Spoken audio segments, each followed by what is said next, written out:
শ্রবণ কীর্তন স্মরণ পারভ্রমণ অর্ষণ বন্ধন গাইস্য সত্য আত্মনিবেদন এই 9 প্রকারে যদি আমি পানী দি থাকি এই 9 প্রকার যদি আমি জ্ঞানকল্প ধৰাৰ ক্ষেত্ৰত এই পানীক লগত লৈ ঢাৰি থাকিম ই তীব্ৰ যুক্ত হ'বই অনায়াসে সেই জ্ঞানকল্পৰ আমাৰ মনৰ মাজত থকা বিকাৰ ছেদন কৰিবলৈ সমৰ্থ হ'ব। এয়াহে শৰণৰ তাৎপৰ্য।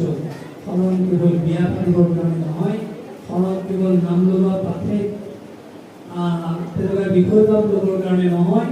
এই শৰণৰ যোগেদি আচলতে আমাৰ এটা পৰিশীলিত জীৱনৰ ধাৰণা দিয়া হৈছে আৰু ভগৱন্তৰ চৰণত আমি কেনেকৈ বিলীন হ'ব পাৰোঁ তাৰ আশা কৰিবৰ কাৰণে এই শৰণৰ মন্ত্ৰ দিয়া হৈছে। আৰু এই শৰণৰ মন্ত্ৰৰ যোগেদি